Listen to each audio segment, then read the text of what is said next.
दमिश्क में ईरानी दूतावास पर इजरायल की भीषण एयर स्ट्राइक।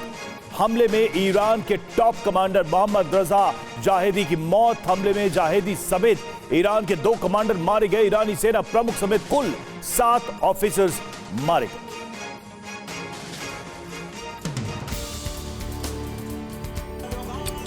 दमिश्क में इजरायली हवाई हमले के बाद इजरायली दूतावास पर लोगों का गुस्सा फूट पड़ा। लोगों ने आगजनी की।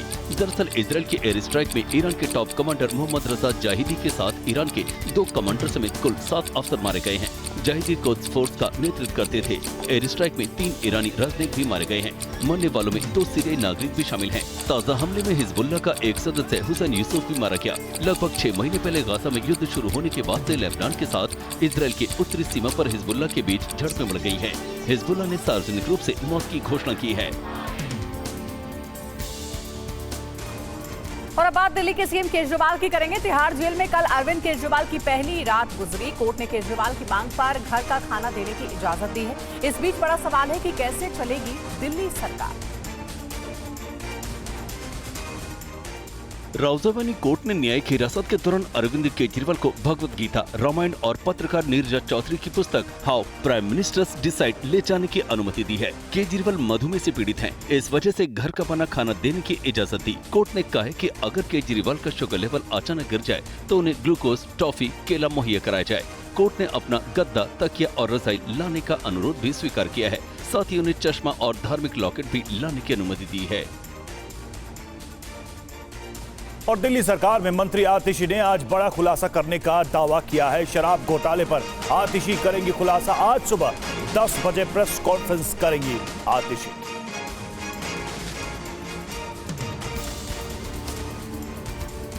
दिल्ली के वित्त मंत्री आतिशी ने सोशल मीडिया पर पोस्ट करते हुए लिखा कि वो आज सुबह 10 बजे तथाकथित शराब घोटाले पर बड़ा खुलासा करेंगी।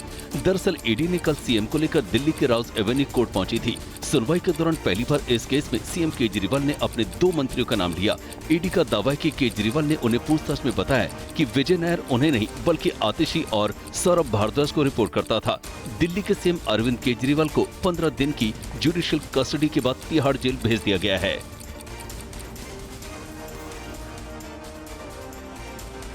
और जेल में दिल्ली के सीएम अरविंद केजरीवाल 6 लोगों से मिल सकेंगे। केजरीवाल ने जेल प्रशासन को पत्नी और बच्चों के अलावा 2 दोस्तों के नाम दिए हैं। कल केजरीवाल की पहली रात तिहाड़ जेल में कटी। केजरीवाल को तिहाड़ के जेल नंबर 2 के बैरक में अकेले रखा गया है, जो 14 फीट लंबी है और 8 फीट चौड़ी है। इसमें एक टीवी लगा है। सीमेंट का ऊंचा चबूतरा बना हुआ है। बैरक के बाहर 4 सुरक्षा कर्मी हर वक्त तैनात रहेंगे। इस बीच जेल के नियमों के मुताबिक कोई भी कैदी 10 लोगों के नाम जेल प्रशासन को दे सकता है, जिनसे वो मुलाकात करना चाहता है। केजरीवाल ने सिर्फ 6 लोगों के नाम तिहाड़ जेल प्रशासन को लिखवाए हैं। इनमें पत्नी सुनीता, बेटा पुलकित, बेटी हर्षिता, दोस्त संदीप पाठक, पीए विभव कुमार और एक और दोस्त का नाम शामिल है। और आज पीएम मोदी उत्तराखंड और राजस्थान में पार्टी के चुनाव प्रचार का आगाज करेंगे। उत्तराखंड के रुद्रपुर और राजस्थान के कोटपुतली में चुनावी सभा को संबोधित करेंगे। पहले चरण के चुनाव प्रचार के लिए पीएम मोदी आज राजस्थान और उत्तराखंड के दौरे पर रहेंगे। उत्तराखंड के रुद्रपुर में दोपहर 12 बजे और राजस्थान के कोटपुतली में 3:30 बजे जनसभा को संबोधित करेंगे। उत्तराखंड की सभी 5 सीटों पर 2014 से बीजेपी का कब्जा है। वहीं राजस्थान में पिछले 2 आम चुनाव में राजस्थान में बीजेपी का दबदबा रहा है। 2014 में सभी 25 जबकि 2019 में 24 सीट बीजेपी की झोली में गई थी। माना जा रहा है कि इस बार राजस्थान में कुछ सीटों पर कांग्रेस बीजेपी को टक्कर दे सकती है। लोकसभा चुनाव को लेकर पीएम मोदी के आवास पर बैठक हुई। कल देर रात 4 घंटे तक मैराथन बैठक चली। प्रधानमंत्री आवास पर नरेंद्र मोदी के साथ बीजेपी नेताओं की अहम बैठक हुई, जिसमें गृह मंत्री अमित शाह, पार्टी अध्यक्ष जेपी नड्डा, अश्विनी वैष्णव और विनोद तावड़े भी शामिल हुए। बताया जाता है कि करीब 4 घंटे तक बैठक में 2024 के लोकसभा चुनाव को लेकर इस बैठक में मंथन हुआ। इससे पहले लोकसभा चुनाव को लेकर मोदी ने कल वाराणसी के बीजेपी कार्यकर्ताओं को जीत का मंत्र दिया। टिफिन बैठक कार्यक्रम को वर्चुअली संबोधित करते हुए पीएम ने कहा कि संकल्प को सिद्धि तक पहुंचाने के लिए लगातार 25 सालों तक मेहनत करना है। और गृह मंत्री अमित शाह आज कर्नाटक के दौरे पर रहेंगे। इस दौरान वो एक चुनावी सभा को संबोधित करेंगे। अमित शाह जेडीएस के नेताओं से भी मुलाकात करेंगे। केंद्रीय गृह मंत्री अमित शाह आज बेंगलुरु से कर्नाटक में चुनाव प्रचार की शुरुआत करेंगे। अमित शाह आज सुबह 9 बजे बेंगलुरु पहुंचेंगे। बीजेपी और जेडीएस नेताओं के साथ नाश्ते पर बैठक करेंगे। बेंगलुरु के पैलेस ग्राउंड में एक सम्मेलन को संबोधित करेंगे। दोपहर में बेंगलुरु में चिक्काबल्लापुर, तुमकुरू, चित्रदुर्ग, दावणगेरे में लोकसभा उम्मीदवारों से मुलाकात करेंगे। इसके अलावा बेंगलुरु ग्रामीण निर्वाचन क्षेत्र के चन्नापटना टाउन में एक रोड शो में भी शामिल होंगे।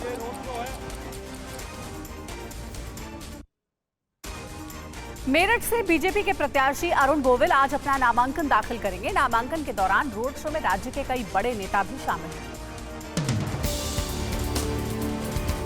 रामायण सीरियल में भगवान राम का किरदार निभाने वाले अरुण गोविल आज बीजेपी प्रत्याशी के तौर पर मेरठ से अपना नामांकन दाखिल करेंगे। खबर है कि यूपी के डिप्टी सीएम केशव प्रसाद मौर्य उनके नामांकन दाखिल करने के समय मौजूद रहेंगे। इस दौरान अरुण गोविल मेरठ में एक बड़ा रोड शो करेंगे। ये रोड शो शुभकामना बैंकेट हॉल, शास्त्री नगर से शुरू होकर कलेक्ट्रेट तक जाएगा। नामांकन से पहले रोड शो के दौरान कई सांसद, विधायक, मेयर और कई जनप्रतिनिधि भी शामिल होंगे। इस दौरान अरुण गोविल एक जनसभा को भी संबोधित करेंगे। और मंडी की बीजेपी प्रत्याशी कंगना रनौत जोर शोर से चुनाव प्रचार में लगी हैं। चुनाव प्रचार के दौरान उन्होंने भूतनाथ मंदिर में कल पूजा अर्चना भी की। कंगना रनौत मंडी में चुनाव प्रचार के दौरान भूतनाथ मंदिर पहुंची, जहां भक्ति भजन पर झूम उठी। मंदिर में उन्होंने भगवान भोलेनाथ का जलाभिषेक किया और पूजा अर्चना की। कंगना रनौत ने इस दौरान कांग्रेस सांसद राहुल गांधी के उस बयान पर पलटवार किया जिसमें राहुल ने कहा कि आज लोकतंत्र की हत्या हो रही है। कंगना ने कहा कि जनता का आप पर विश्वास होना, प्रेम होना क्या लोकतंत्र की हत्या है? राहुल गांधी को शायद पता नहीं है कि लोकतंत्र की परिभाषा क्या है। सुल्तानपुर से बीजेपी के उम्मीदवार मेनका गांधी ने कहा है कि मैं बीजेपी में हूं और बहुत खुश हूं। मेनका अपने संसदीय क्षेत्र में प्रचार करने आई। वरुण गांधी का टिकट कटने पर बीजेपी सांसद मेनका गांधी ने इस पर टिप्पणी करने से इनकार किया। इस पर टिप्पणी करूंगी नहीं। जैसे अमेठी रायबरेली आप में लोग इस पर हम लोग ये विषयों को छोड़ दो।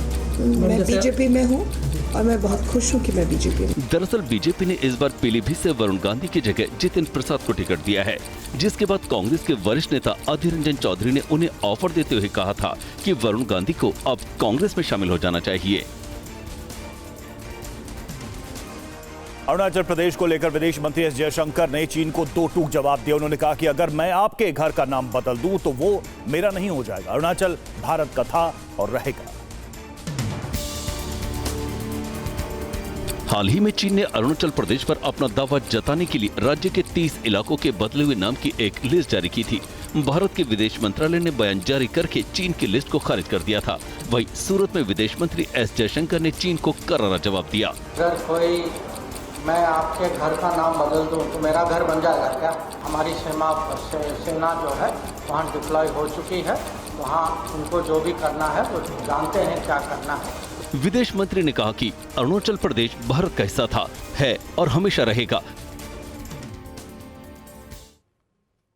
वीवीपैट पर्चियों की गिनती को लेकर सुप्रीम कोर्ट ने केंद्र सरकार और चुनाव आयोग को नोटिस जारी किया है। कोर्ट ने 4 हफ्ते में जवाब देने को कहा है। ये निर्देश एक याचिका पर दिया गया है। याचिका में मांग की गई है कि सभी वीवीपैट पर्चियों का मिलान करने का निर्देश चुनाव आयोग को दिया जाए। अभी तक चुनाव आयोग हर बूथ पर रैंडम तरीके से 5 ईवीएम को सिलेक्ट करके वीवीपैट की पर्चियों से मिलान करता है। चुनाव आयोग का कहना है कि सभी पर्चियों को सत्यापित करने में काफी देरी होती है। याचिका में चुनाव आयोग के निर्देश को चुनौती दी गई है। याचिकाकर्ता का कहना है कि वीवीपैट के माध्यम से मतदाता द्वारा डाले गए वोटों के रूप में दर्ज किए गए वोटों के साथ अनिवार्य रूप से क्रॉस सत्यापन होना जरूरी है। समाजवादी पार्टी ने मेरठ से अपना उम्मीदवार बदल दिया है। अब भानु प्रताप की जगह अतुल प्रधान को प्रत्याशी बनाया। समाजवादी पार्टी ने मेरठ सीट पर अतुल प्रधान और आगरा सीट पर सुरेश चंद कदम को प्रत्याशी बनाया है। आपको बता दें कि पहले मेरठ से भानु प्रताप सिंह को उम्मीदवार घोषित किया था। फिलहाल अतुल प्रधान मेरठ की सरधना सीट से विधायक हैं। मेरठ मुस्लिम बाहुल्य सीट मानी जाती है। मेरठ से बीजेपी से अरुण गोविल को चुनावी मैदान में उतारा है। वहीं बसपा ने देवव्रत त्यागी को प्रत्याशी बनाया है। यूपी की मेरठ लोकसभा सीट पर दूसरे फेज में 26 अप्रैल को वोटिंग होनी है। वहीं आगरा लोकसभा सीट पर तीसरे चरण में 7 मई को मतदान होगा। समाजवादी पार्टी नेता धर्मेंद्र यादव ने मुख्तार अंसारी की मौत की जांच उच्च न्यायालय के सिटिंग जज से करवाए जाने की मांग की है। धर्मेंद्र उनके परिजनों को सांत्वना देने गाजीपुर पहुंचे। समाजवादी पार्टी नेता धर्मेंद्र यादव मुख्तार अंसारी के घर मोहम्मदाबाद पहुंचे, जहां उन्होंने परिजनों से मुलाकात की। इस दौरान मुख्तार के भाई अफजल अंसारी, उमर अंसारी और शोएब अंसारी भी मौजूद रहे और शोक संतप्त परिवार को उन्होंने सांत्वना दी। धर्मेंद्र यादव मुख्तार अंसारी की कब्र पर भी श्रद्धांजलि देने पहुंचे। मीडिया से बात करते हुए धर्मेंद्र यादव ने कहा, कभी कल्पना नहीं की थी इस तरह के माहौल में गाजीपुर आना पड़ेगा। उन्होंने कहा कि इतनी बड़ी घटना के बाद भी अफजल अंसारी और उनके परिवार का मनोबल नहीं टूटा है। महाराष्ट्र की अकोला सीट से कांग्रेस ने अभय पाटिल को उम्मीदवार बनाया है। इसे प्रकाश अंबेडकर को कांग्रेस का बड़ा झटका माना जा रहा है। वीवीए प्रमुख प्रकाश अंबेडकर ने कांग्रेस को विदर्भ की 7 सीटों पर समर्थन की बात कही थी और बदले में अकोला में समर्थन मांगा था, लेकिन कांग्रेस ने अभय पाटिल को उम्मीदवार खड़ा कर अंबेडकर को बड़ा झटका दिया है। खबर है कि इसके बाद प्रकाश अंबेडकर भी अब कड़ा कदम उठा सकते हैं और कांग्रेस के खिलाफ उम्मीदवार खड़े कर सकते हैं। हालांकि अकोला 2004 से बीजेपी का गढ़ रहा है, जब संजय धोत्रे ने पहली बार सीट जीती और बाद के 3 चुनावों में इसे बरकरार रखा। बीजेपी मौजूदा चुनाव में बीमार चल रहे संजय की जगह उनके बेटे अनूप को उम्मीदवार बनाया है। कांग्रेस 5 अप्रैल को दिल्ली में लोकसभा चुनाव के लिए पार्टी का मैनिफेस्टो जारी करेगी। अगले दिन यानी कि 6 अप्रैल को जयपुर और हैदराबाद में बड़ी रैली भी होगी। कांग्रेस ने अपने मैनिफेस्टो को विजन डॉक्यूमेंट का नाम दिया है। पार्टी के मुताबिक घोषणा पत्र 5 न्याय पर आधारित होगा, जिसमें हिस्सेदारी न्याय, किसान न्याय, नारी न्याय, श्रमिक न्याय और युवा न्याय पर फोकस होगा। मैनिफेस्टो में युवा न्याय के तहत 30 लाख सरकारी नौकरियां देने का वादा शामिल किया जा सकता है। इसके अलावा हिस्सेदारी न्याय के तहत जाति जनगणना कराने और आरक्षण की 50% की सीमा खत्म करने की गारंटी दी जा सकती है।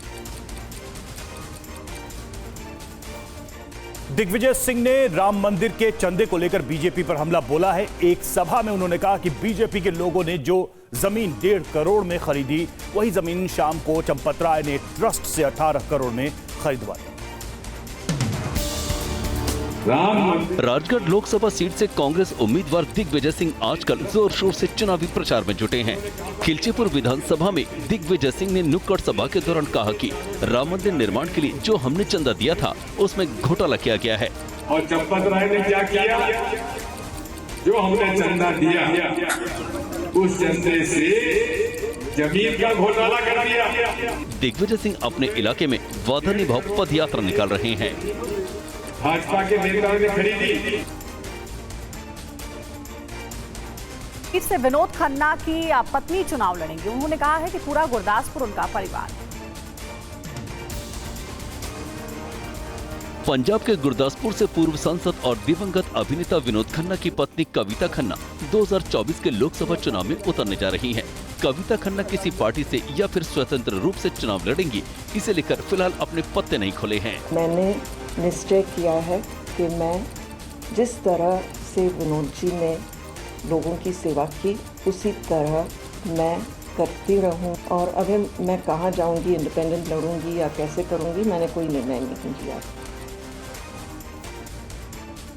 और नवनीत राणा के बाद अब बीजेपी उनके पति को पार्टी में शामिल होने का ऑफर दे रही है। महाराष्ट्र बीजेपी अध्यक्ष चंद्रशेखर बावनकुले ने नवनीत राणा के बीजेपी में आने पर नाराजगी की बात को बेबुनियाद बताया।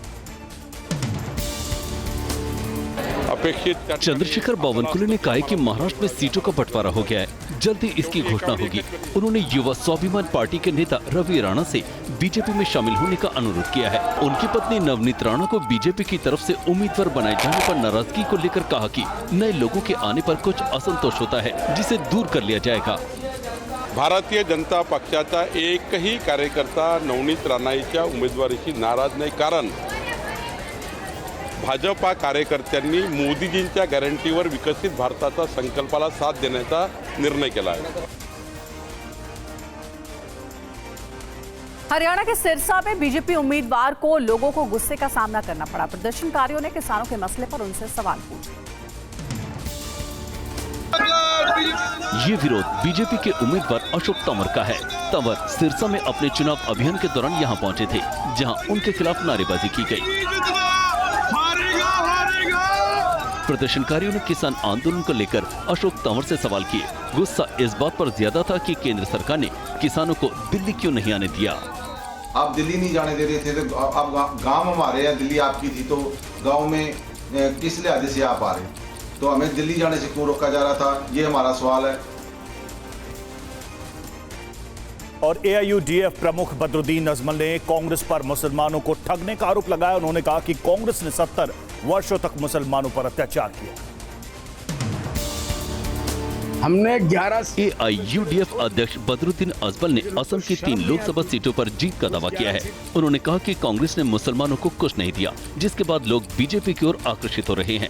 अजमल ने कहा कि कांग्रेस के लिए 11 सीटें छोड़ी थी, लेकिन उन्होंने उन सभी सीटों पर बीजेपी को वॉकओवर दे दिया। हमने 11 सीट कांग्रेस के लिए छोड़ दिया, लेकिन उनको शर्म नहीं आती, उस 11 सीट में उन्होंने वॉकओवर बीजेपी को दे दिया। और अजमल को बोलते हैं कि बी टीम हम है, वो बी भी है, ए भी है, सी भी है, डी भी है, A to Z बीजेपी है कांग्रेस वाले। मध्य प्रदेश के पूर्व सीएम कमलनाथ की बहू प्रिया नाथ ने कहा है कि हम 44 साल से कांग्रेस के साथ थे और रहेंगे। कोई ऐसी ताकत नहीं है जो इसे खत्म कर दे। हमारी असली बल और शक्ति तो यहाँ। मध्य प्रदेश के छिंदवाड़ा में कमलनाथ की बहू प्रिया नाथ अपने पति नकुल नाथ का प्रचार कर रही हैं। इस दौरान उन्होंने कमलनाथ के करीबियों की पार्टी छोड़कर बीजेपी में शामिल होने को लेकर कहा कि जिनको कमलनाथ जी ने अपना परिवार माना, उन्हीं लोगों ने उनकी अग्नि परीक्षा के समय उन्हें छोड़ दिया। कमलनाथ जी ने आशीर्वाद दिया, जब उनकी अग्नि परीक्षा का समय आया तो उन्होंने धोखा दिया। तो दुख जरूर होता है, क्योंकि दिल से हमने उन्हें माना था। और राजस्थान के झुंझुनू में बीजेपी नेता संतोष शहलावत ने विवादित बयान दिया। उन्होंने कहा कि पीएम मोदी को वोट नहीं देगा, उसको नौकरी करने का कोई हक नहीं है। मेरे कार्यकर्ता को, मेरे वोटर को, मेरे शुभचिंतक को कोई माई का लाल किसी दफ्तर में बैठकर सता नहीं पाएगा। मेरा कमिटमेंट आपसे। झुंझुनू लोकसभा सीट से पार्टी के उम्मीदवार का प्रचार कर रही बीजेपी की पूर्व सांसद संतोष अहलावत यही नहीं रुकी। इसके बाद एक और धमकी उन्होंने लोगों को दी। नरेंद्र मोदी को वोट नहीं देने वाले आदमी को कोई अधिकार नहीं है कि सूरजगढ़ विधानसभा के किसी दफ्तर में बैठकर नौकरी करे। मध्य प्रदेश के सीएम मोहन यादव ने निजी स्कूलों की मनमानी पर नकेल कसने के लिए बड़ा निर्देश जारी किया है। क्या है ये निर्देश? 30 सेकंड में देखिए पूरी खबर। मुख्यमंत्री डॉक्टर मोहन यादव ने निजी स्कूलों को ताकीद दी है कि वो बच्चों की फीस के साथ ही कोर्स की किताबें, यूनिफॉर्म और अन्य शिक्षण सामग्री किसी निर्धारित दुकान से खरीदने के लिए दबाव न डालें। ऐसा करने पर उनके खिलाफ कड़ी कार्रवाई हो सकती है। उन्होंने मुख्य सचिव को निर्देश दिए हैं कि मध्य प्रदेश निजी विद्यालय फीस अधिनियम 2017 के तहत कार्रवाई करे। इस अधिनियम के तहत स्कूल संचालक पर 2 लाख तक का जुर्माना हो सकता है। मध्य प्रदेश के सभी कलेक्टरों को इस बाबत निर्देश जारी कर दिए गए हैं। अभिभावकों ने सीएम के इस फैसले का स्वागत किया है।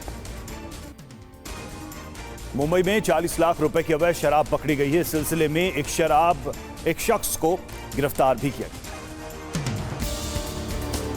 मुंबई में अवैध तरीके से अंग्रेजी शराब के बड़े ब्रांड की तस्करी करने वाले रैकेट का पर्दाफाश हुआ है। ये शराब दिल्ली और अन्य राज्यों से मुंबई लाई गई थी। बाजार में इसकी कीमत 40 लाख रुपए है। पकड़ी गई शराब के ब्रांड मुंबई में प्रतिबंधित हैं। शराब के साथ सतीश पटेल नाम के एक शख्स को गिरफ्तार भी किया गया है। लोकसभा चुनाव को देखते हुए महाराष्ट्र के एक्साइज विभाग ने चौकसी कड़ी कर दी है। अभी प्राइमरी इन्वेस्टिगेशन से तो ये पता चलता है कि दिल्ली से ये आई हुई है, ट्रेन से या फिर गाड़ी से आई होगी। अभी आगे की तहकीकात में मालूम चलेगा कि एग्जैक्टली कहाँ से आई है, कहाँ जा रही है। चुनाव के मद्देनजर मुंबई पुलिस ने सख्ती बढ़ा रखी है। इसी सिलसिले में जांच के दौरान पुलिस ने 4 लोगों को अवैध हथियारों के साथ गिरफ्तार किया है।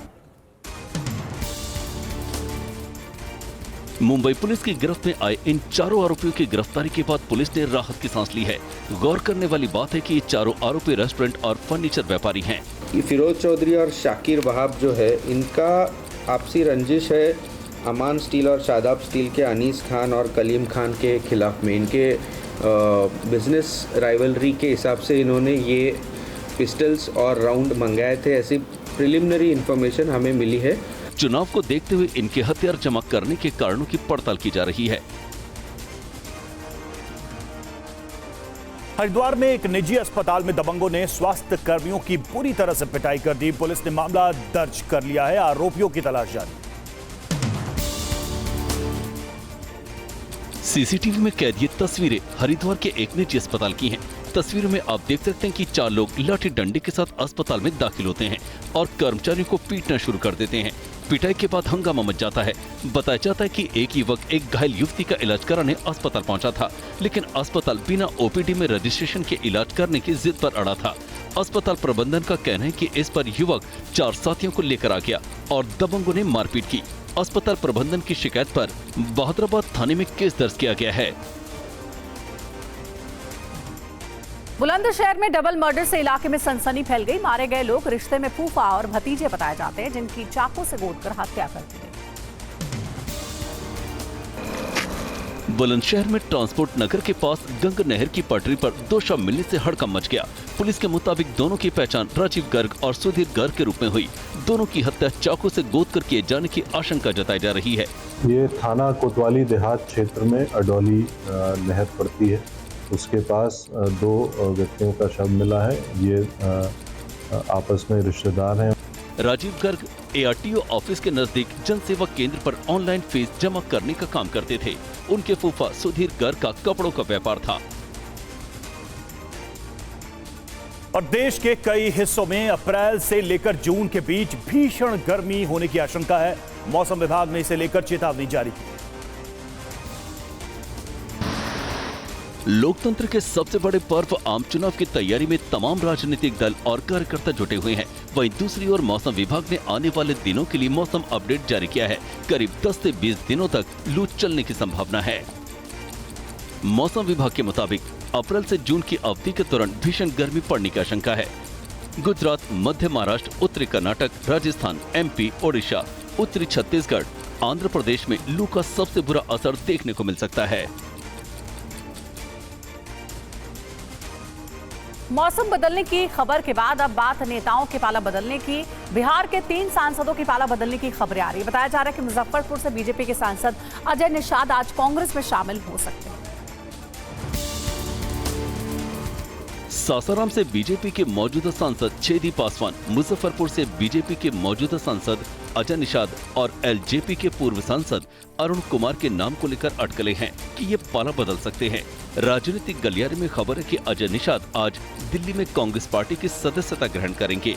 वजह ये बताई जा रही है कि अजय निषाद को बीजेपी ने टिकट नहीं दिया है, जिससे वो नाराज हैं।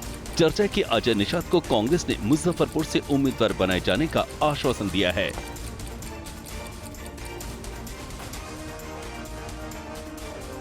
और अब देश में करोड़ों लोगों से जुड़ी एक अहम खबर। क्या आप भी फूड डिलीवरी ऐप के जरिए खाना, पेस्ट्री या केक वगैरह मंगाते? अगर ऐसा है तो सावधान हो जाइए, क्योंकि अपने बर्थडे का ही केक खाकर एक 10 साल की बच्ची की जान चली गई। ये मामला सन्न कर देने वाला है। देखिए इस वीडियो को बहुत गौर से देखिए।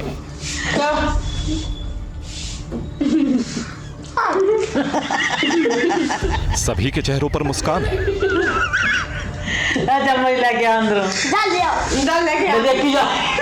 हंसी है, बच्ची केक खा रही है। उसकी बहन भी प्यार से उसे केक खिला रही है। इस प्यारी सी बच्ची को उसके मम्मी पापा छेड़ रहे हैं।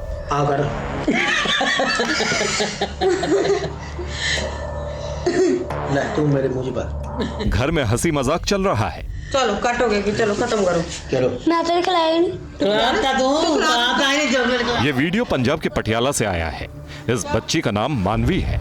उम्र सिर्फ 10 साल। 24 मार्च को उसका बर्थडे था। बजे लेके अंदर। घर वालों ने उसका जन्मदिन मनाने के लिए बड़े प्यार से केक मंगवाया था। घर वालों की मौजूदगी में मानवी ने केक काटा और सभी ने मिलकर खाया।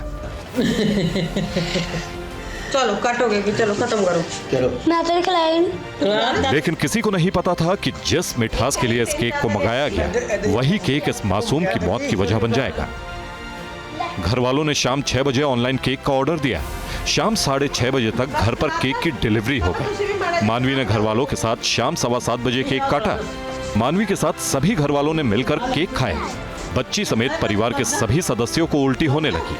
परिवार के बाकी सदस्य ठीक हो गए, लेकिन मानवी को अस्पताल ले जाया गया। अस्पताल में मानवी को मृत घोषित कर दिया गया।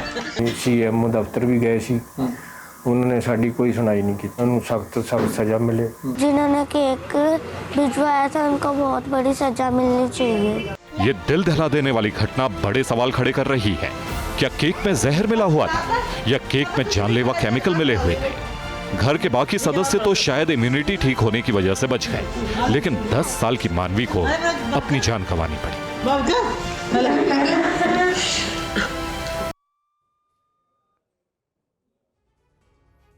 और आखिर इस मासूम की मौत का जिम्मेदार कौन है? फूड डिलीवरी करने वाली कंपनी से गलती हुई या फिर उस रेस्टोरेंट ने जहर मिला हुआ केक भेजा?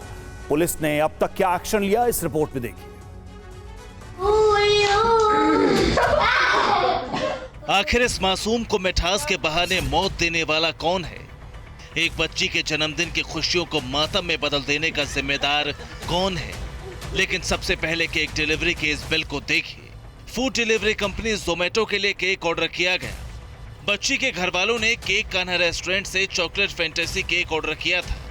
टैक्स मिलाकर परिवार ने केक के लिए 352 रुपए चुकाए, लेकिन जब पड़ताल की गई तो केक कान्हा नाम से कोई रेस्टोरेंट ही नहीं था। घर वालों ने सबसे पहले कान्हा केक के खिलाफ शिकायत की। जांच में पता चला कि ऐसा कोई रेस्टोरेंट ही नहीं था। घर वालों ने 30 मार्च को जोमेटो से फिर केक का ऑर्डर दिया। जब केक की डिलीवरी देने लड़का पहुंचा तो उसे पकड़ लिया। डिलीवरी एजेंट के साथ पुलिस रेस्टोरेंट तक पहुंची। पता चला कि केक कान्हा फर्म से नहीं, न्यू इंडिया बेकरी से भेजा गया था। पुलिस ने इस मामले में 3 लोगों को गिरफ्तार कर लिया है, जबकि न्यू इंडिया बेकरी का मालिक फरार हो गया है। ਤੇ ਮਾਲਕ ਦੀ ਗ੍ਰਿਫਤਾਰੀ ਹੋਈ ਹੈ ਸਰ ਇਹਦੇ ਚ? नहीं अजो फरार नहीं सर छापेमारी हो रही है? हो जारी है जी। फिलहाल मानवी के विसरा के नमूनों की जांच के लिए लैब भेज दिया गया है, लेकिन मानवी की मौत के बाद सवाल खड़े हो गए हैं। आखिर ऑनलाइन ऑर्डर कर खाना मंगाना क्या मौत को दावत देना है? ऐसे में हम यही कहेंगे कि अगर बाहर से खाना मंगाने की मजबूरी है तो खाना जाने माने रेस्टोरेंट से ही ऑर्डर करें, जिसकी रेटिंग अच्छी हो और जिसके बारे में अच्छे रिव्यूज हो। और आज कांग्रेस में शामिल हो सकते हैं बीजेपी सांसद अजय निषाद। सूत्रों के हवाले से खबर, टिकट नहीं मिलने से नाराज हैं अजय निषाद। मुजफ्फरपुर से निषाद को उम्मीदवार बना सकती है कांग्रेस। तो बड़ी जानकारी आपको हम दे रहे हैं अजय निषाद को लेकर। जी हां, आज कांग्रेस में शामिल हो सकते हैं बीजेपी सांसद अजय निषाद। सूत्रों के हवाले से खबर आ रही है, टिकट नहीं मिलने की वजह से नाराज हैं अजय निषाद।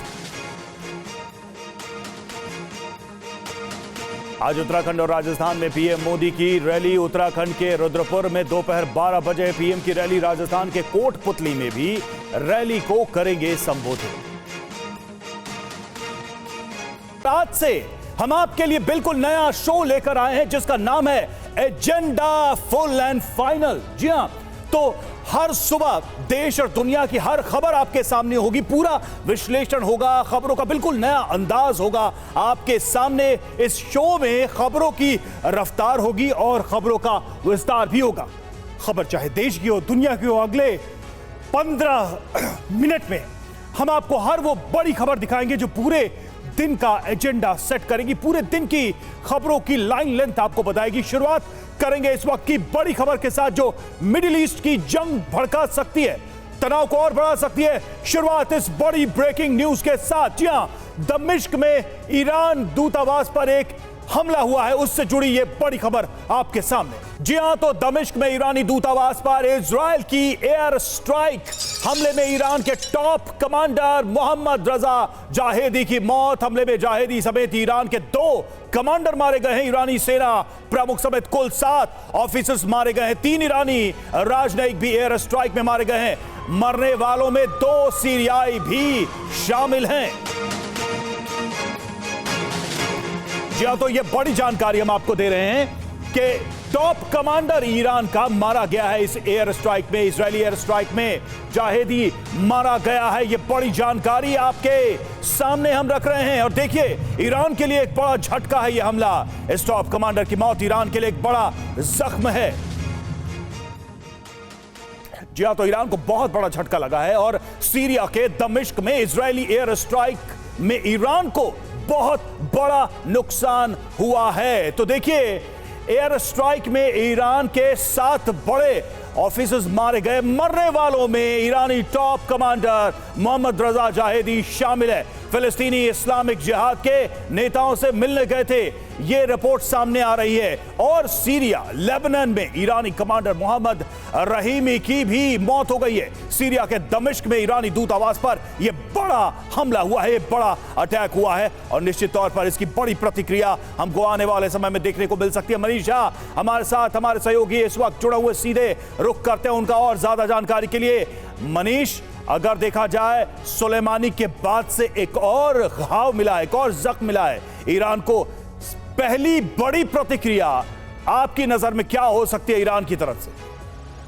बिल्कुल, देखिए, ईरान के विदेश मंत्री ने कहा कि इसके पीछे न केवल इजराइल का बल्कि उन्होंने अमेरिका को भी कसूरवार ठहराया है। हम जो दर्शकों को एक ब्लास्ट वाली जगह दिखा रहे हैं, वहां 4 मंजिला इमारत थी, ईरान की कॉन्सुलेट वहां पर थी। और जब इजरायली हमला हुआ तो उसके बाद जो 4 मंजिला इमारत है वो पूरी तरह से मटियामेट हो गई। मलबे में से ईरानी कमांडर के बॉडी को निकाला गया। निश्चित तौर पर सुलेमानी के मारे जाने के बाद, जिसको लेकर पहले से ही ईरान कहता है कि उसमें भी इजराइल का हाथ था, अब रजा जाहेदी के मारे जाने के बाद ये तनाव और अधिक बढ़ेगा, क्योंकि टाइमिंग बेहद महत्वपूर्ण है। टाइमिंग यह है कि जब इजराइल के खिलाफ मिडिल ईस्ट में वैसे ही पहले से गुस्सा है और इस घटना के बाद ईरान उस गुस्से को और भड़काने वाला है। और यही वजह है कि ईरान के राष्ट्रपति ने टर्की के प्रेसिडेंट से और मिडिल ईस्ट के कई नेताओं से फोन पर बातचीत की है। उन सब को ईरान के राष्ट्रपति ने कहा कि अब समय आ गया है जब अरब मुल्कों को भी जो बचे खुचे राजनयिक और दूसरे तरह के संबंध इजराइल के साथ थे वो खत्म करना चाहिए। और साथ ही चेतावनी दी है कि ईरान इसका बदला लेगा। ईरान इसका बदला लेगा। वो बदला किस रूप में सामने आएगा, इस पर भी हमारी नजर बनी हुई है। और देखिए, तस्वीरें हम लगातार आपको दिखा रहे हैं। आप इन तस्वीरों को देखिए और अंदाजा लगाइए कि हमला कितना भयानक, कितना भयंकर था। धुएं का ये गुबार, मलबे का ये ढेर मिडिल ईस्ट में एक नई जंगी आंधी को भड़का सकता है, हालात को और भी तनावपूर्ण बना सकता है। तो ये तस्वीरें अपने आप में बता रही हैं कि आने वाले समय में मिडिल ईस्ट में जंग की आग और भड़क सकती है। पहले से ही तनाव है और देखिए, ये हमला अपने आप में एक नई चेतावनी है। तो इजरायल के इस हमले के परिणाम घातक क्यों हो सकते हैं, ये समझने के लिए आपको ये जानना जरूरी है कि ईरान के जिस टॉप कमांडर को इजरायल ने ढेर किया वो ईरान के लिए कितना जरूरी था। कौन थे मोहम्मद रजा जाहेदी, सबसे पहले ये समझिए और इससे आप समझ जाएंगे कि ईरान के लिए कितना बड़ा जख्म है। ईरानी सेना के टॉप कमांडर और 2015 तक इराक सीरिया में कुद्स फोर्स प्रमुख खुफिया गैर पारंपरिक युद्ध में माहिर थे। ईरान इराक युद्ध में एक मध्य रैंकिंग के कमांडर थे और 1979 क्रांति के 2 साल बाद IRGC में आया था। IRGC की थल सेना के प्रमुख भी रहे हैं। तो ओहदा कितना बड़ा, भूमिका कितनी बड़ी, और ऐसे में अगर यह हमला हुआ है तो निश्चित तौर पर ईरान के लिए एक बड़ा झटका है ये। और इस बीच एक और बड़ी खबर आपको दे दें, इजरायल को ईरान ने बदला लेने की धमकी भी दी है। अपने सेना प्रमुख की मौत पर भड़का है ईरान। सीरिया में ईरान के राजदूत बोले बुरा अंजाम होगा। तो देखिए, लगातार बड़ी खबरें सामने आ रही हैं और सेना प्रमुख की मौत पर ईरान भड़क उठा है और अब बदला लेने की भी धमकी दे रहा है। सीधे तौर पर ईरान के राजदूत का कहना है कि इस हमले का बहुत बुरा अंजाम होगा।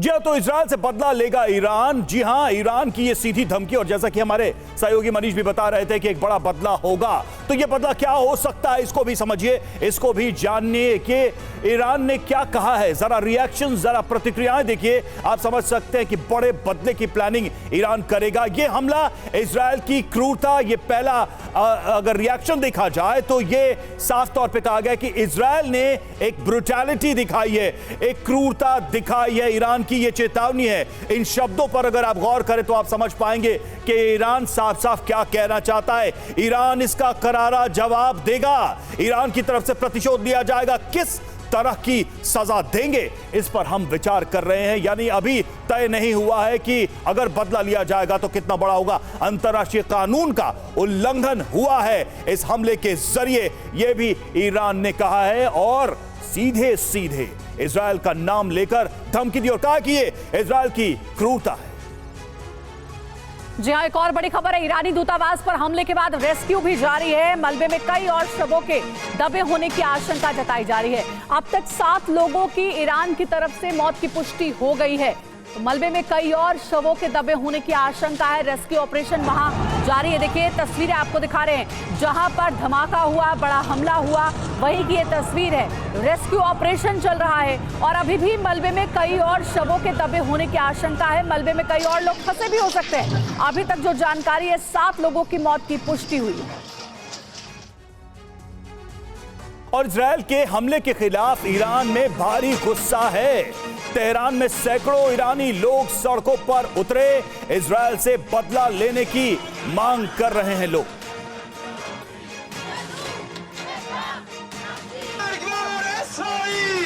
तो इजराइल से बदले की मांग की जा रही है।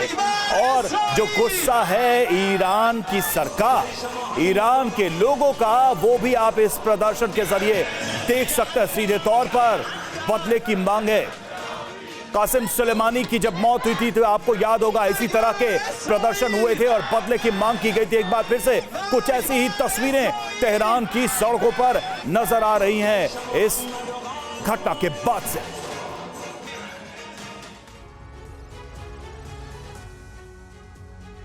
इजरायली हमले में अब तक ईरान के 2 टॉप कमांडर मारे गए हैं। पहले इस सुलेमानी को इजरायल ने मार गिराया और अब जाहिद को। लिहाजा सवाल ये उठ रहा है कि क्या अब ईरान के बदले की आग मिडिल ईस्ट को सुलगा सकती है। समझिए इसके मायने क्या हैं। ताजा हमले में मोहम्मद जाहिद मारे गए, ये इजरायल की बड़ी जीत है। तो वहीं ईरान को एक बहुत बड़ा झटका लगा है। अब देखिए ईरान ने बदले का ऐलान भी कर दिया है, जिससे क्षेत्रीय अशांति बढ़ने का डर है। वहीं मिडिल ईस्ट में तनाव बढ़ने की आशंका है।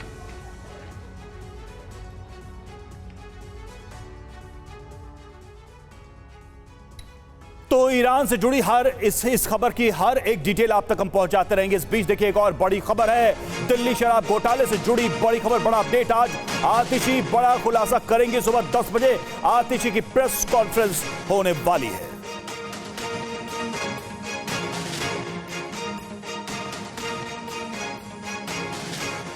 मैम आपका नाम आया है, आप कुछ कहना चाहेंगे? मैम पहली बार आप कोर्ट में थी, उन्होंने कहा कि सीएम साहब ने कहा है कि विजय नायर आपको रिपोर्ट करते थे। मैम आपका नाम आया है, आप कुछ कहना चाहेंगे? मैम पहली बार आप कोर्ट में थी, उन्होंने कहा कि सीएम साहब ने कहा है कि विजय नायर आपको रिपोर्ट करते थे। मैम आपका नाम आया है, आप कुछ कहना चाहेंगे? मैम पहली बार आप कोर्ट में थी, उन्होंने कहा कि सीएम साहब ने कहा है कि विजय नायर आपको रिपोर्ट करते थे। मैम आपका नाम आया है, आप कुछ कहना चाहेंगे? मैम पहली बार आप कोर्ट में थी, उन्होंने कहा कि सीएम साहब ने कहा है कि विजय नायर आपको रिपोर्ट करते थे। तो अचानक से इस पूरे मामले में आतिशी और सौरभ भारद्वाज क्यों चर्चा में आ गए, क्यों ये सवाल हुआ, इसके पीछे की वजह भी हम आपको समझाते हैं। ये बड़े खुलासे देखिए, शराब घोटाले में सवाल यही उठ रहा है कि अगला नंबर किसका होगा। दरअसल हुआ क्या, तिहाड़ में सीएम केजरीवाल तो हैं और आतिशी सौरभ का नाम आया। ये नाम कैसे आया, क्योंकि जब कोर्ट की सुनवाई चल रही थी उसी दौरान ये नाम आए थे। ये दोनों, इन दोनों का नाम का जिक्र हुआ था। और आप देखिए कि क्या कहा गया था कोर्ट में, दरअसल के जिस तरीके से नायर का जिक्र हुआ उससे बातचीत को लेकर इन दोनों के नाम सामने आए थे, इनका रेफरेंस सामने आया था। क्या हुआ था और किस तरीके से ये दोनों नाम इस पूरे मामले में सामने आए, चलते हैं अंजलि के पास जानेंगे। जी हाँ, तो सवाल ये उठ रहा है कि क्या केजरीवाल ने सौरभ भारद्वाज और आतिशी को फंसाया है। ईडी ने कोर्ट में क्या बताया, ये जानिए। दरअसल कोर्ट में पहली बार सौरभ भारद्वाज और आतिशी का नाम आया है। ईडी की तरफ से एएसजी राजू ने कोर्ट में इसका खुलासा किया है। केजरीवाल ने पूछताछ में ये कहा कि विजय नायर उन्हें रिपोर्ट नहीं करता था। विजय नायर आतिशी और सौरभ भारद्वाज को रिपोर्ट करता था, ये दावा किया गया है। विजय नायर का दावा है कि शराब नीति उसी ने बनाई है और इसीलिए जब केजरीवाल ने आतिशी और सौरभ भारद्वाज का नाम लिया है, उसके बाद से अब सवाल इन दोनों पर भी उठने लगे हैं। और TV9 भारतवर्ष के पास सीएम की न्यायिक हिरासत की मांग वाली ईडी की एक्सक्लूसिव कॉपी है और इस कॉपी के पेज नंबर 5 पर भी आतिशी और सौरभ भारद्वाज का नाम दर्ज है। यहां भी वही लिखा गया है जो बात ईडी के वकील ने कोर्ट में कही थी। तो ये अपने आप में एक अहम दस्तावेज है। और देखिए, इस बीच बीजेपी का केजरीवाल पर बड़ा बयान, बड़ा हमला। चाल पहले ही गड़बड़ थी, ये कहा है बीजेपी ने। अब चेहरा भी बिल्कुल साफ हो गया है। बीजेपी का रिएक्शन, बीजेपी की प्रतिक्रिया। केजरीवाल जी ने आम आदमी पार्टी के अपने पूरे चाल चिंतन चेहरा चरित्र में दिखा दिया है। चरित्र लोगों को समझ में आ ही गया था, चाल पहले ही गड़बड़ नजर आ रही थी, अब चेहरा भी बिल्कुल साफ हो गया है।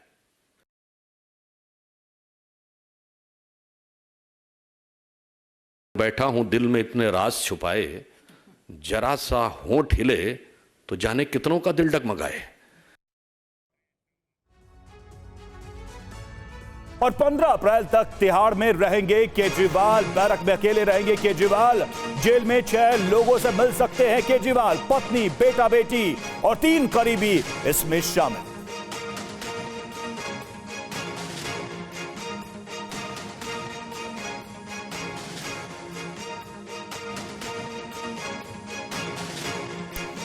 और देखिए किन किन लोगों को अनुमति मिली है, ये हम आपको बता रहे हैं। जो रियायत मिली है इस दौरान, यानी 15 अप्रैल तक तिहाड़ में जब केजरीवाल रहेंगे, कौन कौन मिल सकता है, कौन कौन जा सकता है, उसको लेकर ये परमिशन है। बैरक में केजरीवाल तो अकेले रहेंगे, लेकिन परिवार के लोग उनसे मिल सकते हैं और कुछ खास लोगों को भी इसमें छूट दी गई है।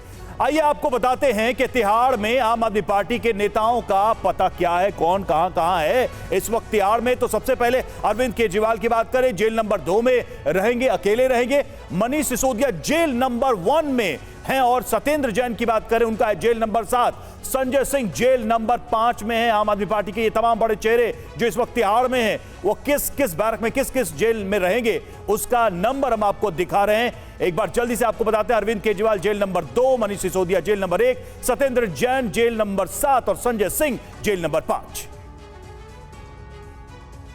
अगली बड़ी खबर, यूएस में इंसान में एवियन फ्लू के पहले केस की पुष्टि हुई है। टेक्सास के डेयरी कर्मचारी के में पाया गया है वायरस और यूएस के कई स्टेट्स में बर्ड फ्लू एवियन फैल रहा है। अमेरिका का दावा, वायरस ज्यादा संक्रामक नहीं है। और क्या है अमेरिका में फैल रहा ये एवियन वायरस, इस पर जल्दी से नजर डालते हैं। कुछ महत्वपूर्ण बातें हम आपको बताते हैं। संक्रामक वायरल बीमारी या बर्ड फ्लू, इन्फ्लुएंजा ए H5N1 है ये। जी हां, एवियन वायरस के बारे में हम आपको बता रहे हैं कि ये संक्रामक है और या बर्ड फ्लू है। इसी तरह का अंदेशा इसको लेकर जताया जा रहा है, यानी कि एक व्यक्ति से दूसरे व्यक्ति में हो सकता है और पक्षियों से ये इंसान में हो सकता है। इन्फ्लुएंजा ए H5N1 भी इसे कहते हैं, एक दूसरा जो वैज्ञानिक नाम है इसका। और जंगली जलीय पक्षियों में यह पाया जाता है, उससे इसका संक्रमण हो रहा है, इंसानों को भी संक्रमित कर सकता है ये वायरस। इसके बारे में अहम जानकारी और चिंता की बात यही, हालांकि अमेरिका ने यह कहा है, अमेरिका के डॉक्टर्स की तरफ से कहा गया है कि बहुत ज्यादा फिक्र वाली बात नहीं है।